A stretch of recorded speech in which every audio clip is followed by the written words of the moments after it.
Tuberkulosis atau penyakit TBC ialah penyakit menular akibat infeksi bakteri yang menyerang organ paru-paru. Penyakit yang ditandai dengan gejala batuk secara terus-menerus ini ternyata masuk dalam kategori salah satu penyakit yang paling banyak menyebabkan kematian dan menular di dunia loh. Yang paling menyedihkan ialah Indonesia masuk dalam urutan ketiga dengan kasus TBC tertinggi di dunia setelah India dan juga Cina.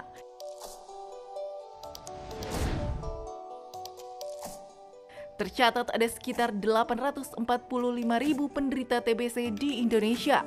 Walaupun penyakit ini bisa disembuhkan, namun penyakit ini juga bisa berisiko fatal jika tidak ditangani dengan segera. Selain itu, penyakit menular ini bisa ditularkan melalui droplet yang terinfeksi seperti bersin ataupun batuk.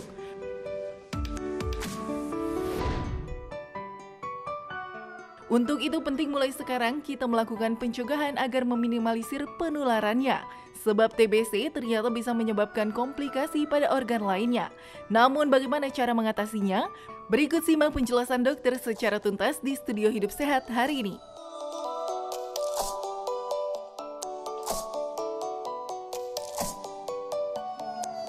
Ya, Misa, Anda harus tahu bahwa batuk-batuk, demam yang ya begitu-begitu aja, lalu mungkin orang turun berat badan, kadang-kadang karena jadi kurus, mereka pertama seneng, lama-lama bingung, kok turun terus berat badannya. Lalu orang-orang yang mungkin kena infeksi tiba-tiba, kena infeksinya ke otak, ada yang ke tulang, itu mungkin saja ada infeksi TBC, karena Indonesia adalah salah satu negara yang mungkin termasuk 3 besar di dunia paling tinggi. Dan akhirnya banyak aktivitas orang TBC di Indonesia. Kali ini kita akan membahas masalah penting ini bersama dengan Brigjen TNI Dr. Dewi Puspitorini, spesialis paru. Selamat pagi. Selamat pagi, dokter. Selamat pagi. Ya, dokter ngomongin tentang TB paru kan tadi banyak banget ya dokter ya. Nah, ini ada fakta mitos yang pertama. Nah, ini katanya orang yang mengalami kekurangan gizi ini lebih rentan beresiko terkena TB paru. Ini fakta atau mitos, dok? Ya, kalau ditanya fakta, ya fakta.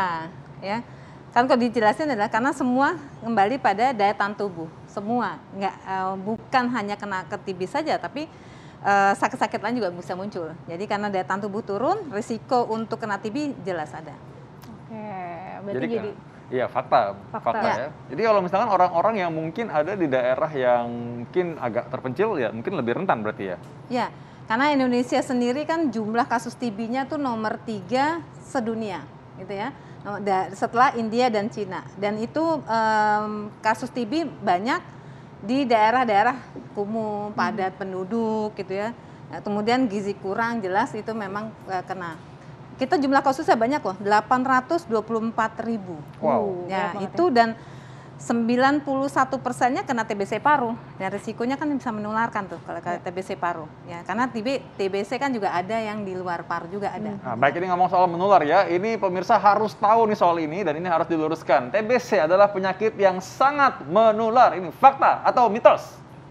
Ya, itu fakta karena apalagi penularannya lewat droplet ya. Seperti kita kemarin COVID kan, kita semua makanya kondisi sekarang kita pakai masker tuh kayaknya udah biasa ya. New normal sekarang ini. Jadi itu fakta untuk menyebar dari TBC-nya. Nah, itu jadi melalui penyebaran ya. Kadang-kadang mungkin sekarang karena udah terbiasa pakai masker, orang mungkin nggak sadar dulu kita mungkin sebenarnya sembrono juga tuh dalam satu angkot gitu misalnya. Ya mungkin ada yang TBC, kita batuk-batuk, kita diam aja. Ya gitu. Nah, sebenarnya penularan lewat mana yang dibilang sangat menular itu? Ya, jadi TBC tadi yang saya sampaikan bahwa TBC itu ada TBC paru dan TBC di luar paru. Yang di luar paru tuh tadi disebutkan TBC otak, TBC di kelenjar, TBC di kantong jantung, TBC di kandung kemih, di ginjal, di saluran cerna, di kulit, di tulang tuh ada. Tapi yang kalau di luar paru penularannya kan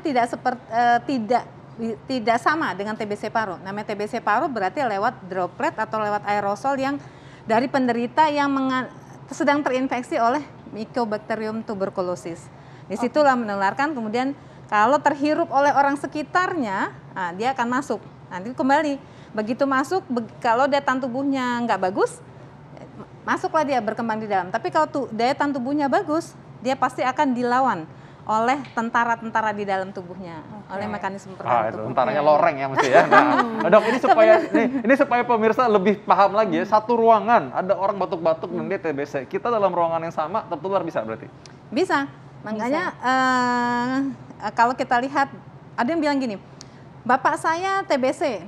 Kok saya TBC berarti saya turunan ya TBC itu bukan, tapi karena lingkungan padat, ventilasi kurang, kan kalau kerja tadi berdekatan itu bisa kena. Karena apa? Dropletnya nyampe ke kita, masuk lah gitu. Oke, jadi bukan keturunan tapi memang ketularan ya dokter ya. Iya. Nah tadi kan TB kan ditularkan lewat droplet ya dok ya. Iya. Nah, kalau misalnya tadi dalam satu keluarga nih bapaknya punya TB nih, apakah perlu orang rumah itu memisahkan alat makan?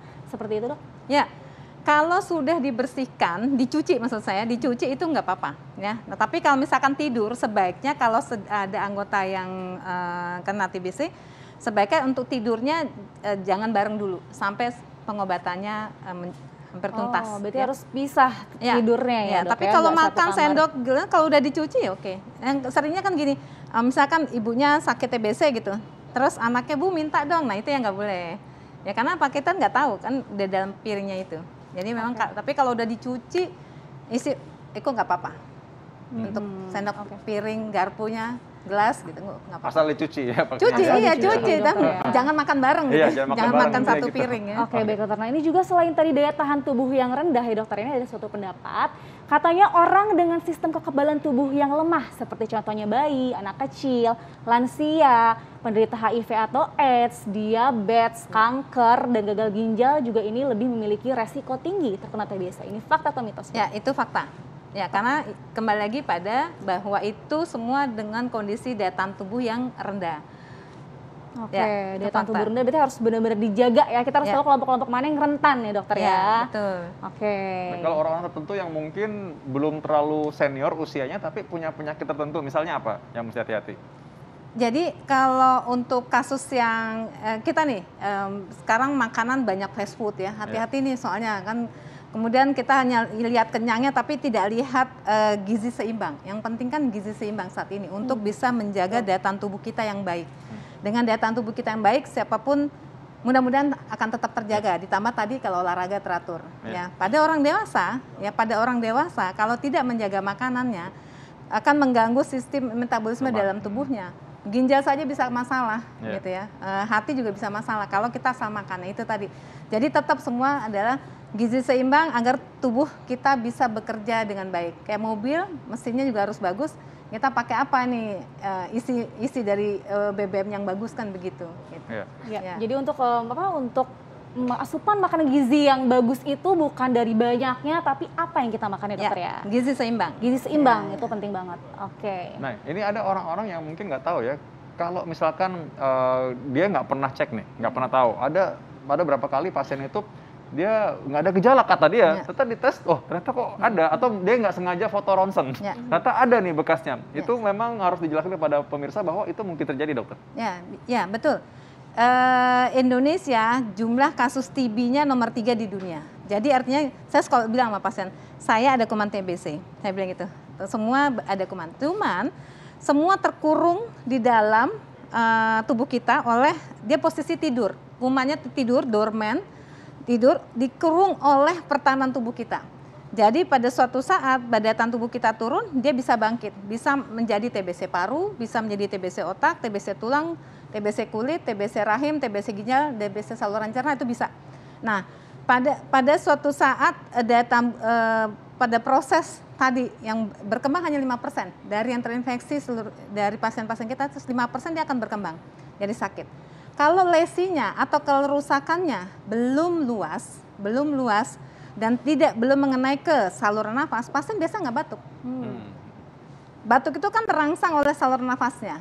Kalau cukup luas, dia akan menimbulkan rangsangan batuk, nyeri dada yang kadang-kadang sampai ke sesak nafas kalau luas. Tapi kalau enggak, belum. Nah, banyak ditemukan pada saat screening, pada saat medical check up.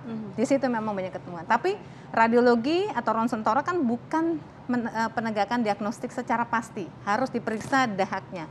Kadang karena kita mesti lihat, oh ronsennya ini adalah bekas TB, bekas TBC yang hanya bentuknya garis-garis. Jadi bukan bentuk bercak-bercak atau infiltrat yang kita bilang, yang memang menyatakan atau kesan lebih kepada TB aktif. Dan itu harus dibuktikan dengan pemeriksaan dahak. Tidak bisa mendiagnosis TB hanya lihat dari ronsen torak. Harus dengan gold standarnya adalah dengan sputum, dahak. Tadi ngomongin batuk ya dokter ya. Nah katanya juga batuk merupakan yang lebih dari 3 minggu. Ini merupakan tanda gejala dari TB. Ini fakta atau mitos dok? Ya, kalau lihat definisi adalah batuk yang lebih dari 2 minggu. Nah, lebih dari 2 minggu patut dicurigai. Patut dicurigai. Jadi kalau udah ada batuk lebih dengan obat biasa tidak ada perubahan, ya kita harus tetap curiga ke sana. Karena kalau hanya batuk saja, asma juga sama ada batuk. Perokok yang namanya PPOK juga batuk kan gitu ya. Kasus-kasus lain bronkiektasis apa juga sama batuk juga. Ya. Tapi Apalagi, itu tadi harus ditegakkan dulu. Tegakkan ya dok ya. Ya. Apalagi batuk pada TB ini biasanya bukan batuk yang produktif ya dok ya. Kadang-kadang batuk kecil-kecil juga itu bisa jadi ya dok ya tanda gejala dari TB. Bisa tergantung luasnya tadi. Ada juga yang berdahak, mau dahak putih, dahak kuning, hijau, akhirnya bisa juga yang batuk darah kalau dia ada lesi atau kelainan yang menyebabkan pecahnya daerah situ pembuluh darah sehingga batuknya berdarah. Nah, dokter, ini pertanyaan yang penting yang selalu ditanyakan sebenarnya. Ini sebenarnya TBC ini bisa sembuh atau tidak? Tapi jangan jawab dulu, kita akan kembali sesaat lagi. Ya, pemirsa, itu tadi adalah mikroorganisme yang dapat menyebabkan masalah pada paru. Salah satunya adalah TBC ya, disebabkan oleh bakteri. Nah dokter, masih bersama Dokter Dewi, ada fakta mitos dokter, katanya nih dokter, TBC dapat dicegah dengan vaksin. Ini fakta atau mitos dok? Ya, vaksin BCG ya, Bacillus Calmette-Guerin itu sebaiknya diberikan pada bayi di bawah 2 bulan. Tetapi kalau misalkan setelah dewasa ternyata dia kelupaan, padahal itu wajib. Untuk anak-anak kecil atau bayi ya, dalam hal ini adalah wajib dilakukan. Nah, tapi mungkin terlewat, kita nggak tahu, mungkin di daerah yang jauh. Kemudian sekarang setelah dewasa satu rumahnya ada, ya itu bisa dilakukan. Oke, bisa dilakukan. Jadi fakta ya dokter ya, dapat dicegah dengan vaksin itu ya dok ya. Oke. Dan ini vaksin ini tadi mencegah sampai sakit atau mencegah sampai sakit berat? Untuk menjadi sakit saat ini, walaupun kita sudah diwajibkan untuk vaksin, kenyataannya kan kita masih tetap kena nih. Iya. Kenapa tadi? Ada faktor-faktor lain yang berperan untuk munculnya atau kita menjadi terkena dan sakit. Itu tadi, daya tahan tubuh yang lemah, kita merokok gitu ya, pola hidup yang tidak sehat, PHBS-nya, pola hidup bersih dan sehat itu tidak dilaksanakan, lingkungan yang padat, ventilasi kurang, itu menjadi salah satu faktor, beberapa faktor maksudnya yang bisa memunculkan seseorang itu jadi sakit gitu. Dan soal beratnya bagaimana luasnya infeksi Mycobacterium tuberculosis yang menginfeksi ke paru. Kan ada yang lesinya kelainannya ringan sehingga keluhannya mungkin hanya batuk-batuk, atau tadi seperti ketemunya di screening gitu, tidak ada keluhan. Ada juga yang lesinya luas, nah itu keluhannya pasti akan banyak sesuai dengan besarnya kelainan di dalam parunya. Ya, baik. Jadi kalau gitu ya intinya ya memang kita harus tetap menjaga juga supaya tubuh kita daya tahan kuat juga. Jadi kalaupun terinfeksi ya kita bisa melawan dengan tentara-tentara yang tubuh kita gitu katanya tadi ya. Nah, dokter, ini kan kita bahas mengenai pengobatan ya. Kita memberikan harapan nih bagi orang bahwa TBC ini bisa disembuhkan dengan pengobatan. Tapi ini kita bahas dulu fakta atau mitos yang beredar nih. Katanya kalau pengobatan TBC ini diobati selama 6 bulan. Fakta atau mitos? Ya, minimal 6 bulan. Minimal 6 bulan ya, Fakta memang ya. Ya, karena bisa lebih ya. Bisa lebih dari 6 bisa bulan. lebih dari 6 bulan. Contoh TB di luar paru saja itu bisa sampai 12 bulan. Atau TB yang resisten. Oh, itu lebih lama lagi tuh. Jadi mudah-mudahan jangan sampailah kita kena kuman TBC gara-gara lengah kita. Lengah dengan anggota keluarga. Jadi kalau itu perlunya kepedulian. Kalau di anggota di rumah ada yang kena TBC, jangan takut. Jangan malu juga, karena apa? Kita masih ada nih stigma negatif kalau kuman TBC dijauhi. Enggak, jangan. Justru diajak untuk berobat, diawasi, ada nama PMO, pengawas minum obat. Diawasi dia minum obatnya harus benar, menelan obatnya harus benar. Karena ada juga minum tapi obatnya taruh di bawah lidah. Oh gitu. Nggak boleh itu ya. Nggak boleh minum ya. Makanya namanya jadi pengawas menelan obat. Harus benar-benar sampai ketelan itu. Sampai ketelan obatnya. Sampai ketelan. Baik, jadi sebenarnya kabar bagusnya nih, TBC ini bisa terdeteksi, ada vaksinnya dan ada obatnya. Ya, bisa disembuhkan berarti ya. Betul, betul. Baik, jadi kalau kita memberikan harapan bahwa orang-orang minum obat itu kadang-kadang mungkin nggak enak ya dokter. Mungkin dokter bisa kasih motivasi sedikit aja. Ya, jadi yang pasti TBC itu ada obatnya, bisa sembuh, yang gitu. Jadi yang penting tadi niat kita juga harus menjaga lingkungan rumah, anggota keluarga kita agar tidak sakit. Karena kalau udah kena TBC tidak nyaman, mengganggu aktivitas. Kalau yang sakit jari, mungkin kalau sampai dipotong masih bisa nulis gitu ya. Tapi kalau udah kena organ paru sampai luas, kita nggak bisa nafas, nggak bisa olahraga, nggak bisa aktivitas. Jadi pola hidup bersih sehat harus dilaksanakan. Kita peduli dengan yang namanya TBC, mudah-mudahan kita bisa Indonesia bisa mengeliminasi TBC di tahun 2030. Amin. Eliminasi itu Mudah-mudahan, menghilangkan ya. TBC di ya. tahun 2030. Tapi itu tadi perlu kepedulian kita semua. Jangan takut atau hilangkan stigma negatif tentang TBC. Karena kalau stigma negatif orang malah jadi nggak berobat. Tapi kita harus berobat, harus bisa disembuhkan. Ajak keluarga yang misalkan ada batuk lebih dari 2 minggu, bukan, ayo kamu pasti TBC, bukan. Tetapi ayo kita screening, kita lihat apakah ini TBC atau tidak. Dan bisa diobati mudah-mudahan. Ya, dan Baik, bisa diobati dokter. Terima pastinya. kasih Terima dokter. kasih, sama-sama. Ya, dan tentang pola hidup sehat tadi kata dokter ya. Tahu pola hidup sehat gimana caranya? Maka itu saksikan terus Hidup Sehat setiap hari Senin sampai Jumat pukul 9 waktu Indonesia Barat. Kita pamit dulu undur diri ya. Saya Dr. Sabrina Raisa. Saya Dr. Vito Damai, Indonesia Hidup Sehat.